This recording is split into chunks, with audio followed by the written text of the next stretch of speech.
I'm pleased to say I'm joined by the newly crowned two-time World Seniors Champion, Robert Thornton. Thanks for the time, Robert. How are you doing? Yeah, I'm alright, mate. That's no problem. Great to have you back on, and we're talking only 3 days after you went all the way again at the Circus Tavern to retain the top title in the World Seniors. How have you spent the last few days celebrating the win? Believe it or not, I've actually just been, I got home on Monday and I've just been chilling out for a couple of days. My body's sore from head to toe.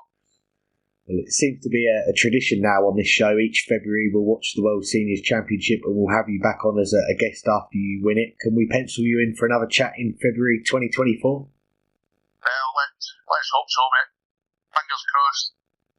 You've hardly put a foot wrong so far in these World Seniors events since they started last year. The only title you didn't win was the World Masters, losing to David Cameron early on, who went on to win the title. How did you reflect on that game?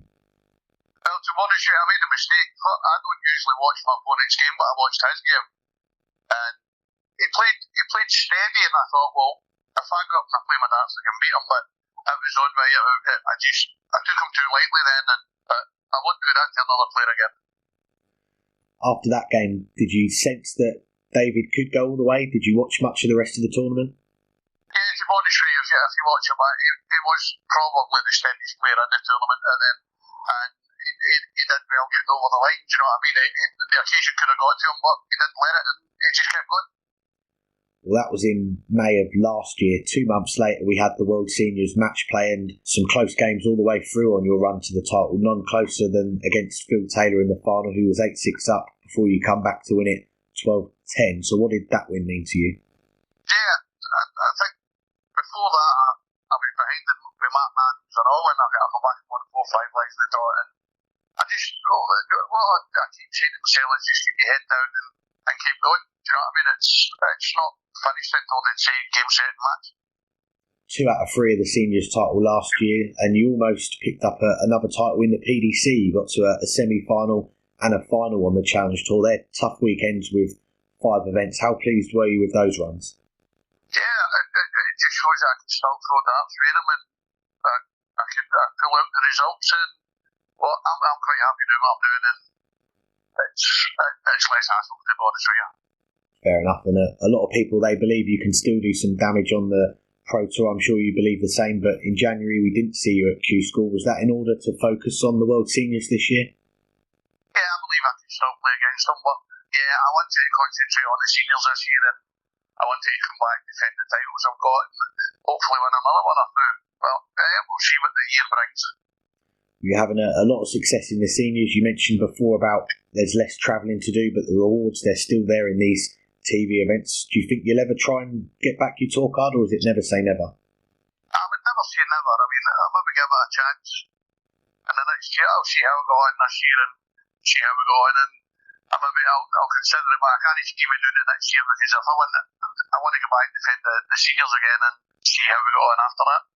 Yeah, you've got the hat-trick to go for next year. Well, heading into this World Seniors Championship, you'd played in the Modus League in early January. How important was it to get that match practice in ahead of the tournament last week? It was absolutely great. I mean, you do need it. You do need match practice coming into one of these kind of tournaments. If you've not got match practice, then you're going to flag. But the calibre of players I was up against and stuff like that, I mean, it was pushing. Yeah, so a lot of games in the Modus League for a week, and that was in Portsmouth. You had a week there. Did you manage to get any other match practice in after that? Did you play with any other players or local events, or was it just practice at home? No, it was just practice at home. I did an exhibition after it, but it was mainly practice at home. So how were you feeling then making your way to Purfleet last week? In one of your interviews, you said you felt a bit more pressure in the first round as the defending champion, but were you confident of performing as well as you did the year before? I'm always confident when I come to a double. If you're not confident going up to a double, don't go and play. But yeah, I mean, there was a little bit more pressure on me because I was defending champion. I just wanted to make a good show, do you know what I mean? And it just so happened I won it. Well, it was very similar to last year. You didn't drop a set before the Sunday. You only lost 3 sets all tournament. Your average this year, 92 compared to 91 last year. But one of the differences we noticed this year was that you had the lucky teddy back with you on stage. You remembered to pack it in the suitcase this time. Yeah, I remember to pack it in the suitcase this time, and I came across it the other day and I thought, right, it's going. it's going to be top pocket. I'll sit on the table while I'm playing.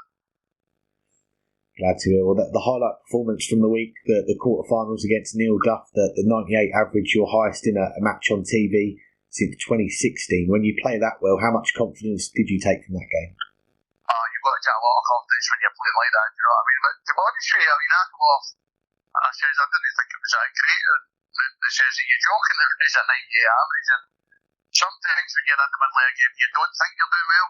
And then other times you can't throw a wrong dart, you know what I mean? You chuck it and it goes in. You come back for the evening session, you get past Kevin Painter in the semi-finals, and it's a short break before going back for the final. How were the energy levels going into that final? Because you said you'd had an early start on the Sunday, being woken up with a phone call from your family. Yeah, I mean, my daughter phoned me at 9 o'clock saying she was 2 hours away, and that kind of surprised me, but I was already away anyway, but I'm here at 7 o'clock. But going into like semi-final, I had more adrenaline, but going into the final there was a little bit more fatigue. But you've got to try and put that in the back of your mind and keep going the best you can. Yeah, your family, I think you said they left at 3 o'clock in the morning on Sunday to drive down and support you. You had your grandchildren on stage with you after the final to celebrate the win. How special was that moment for you?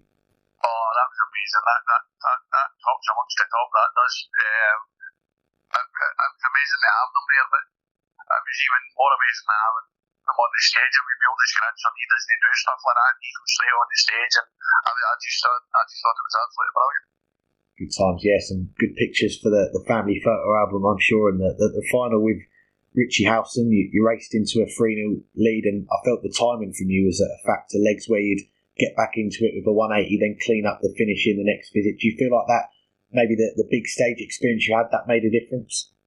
I think it could have been. I mean, Richie can play far better than that, so can I, but I think Richie somehow couldn't find the range a little bit, if you know what I mean.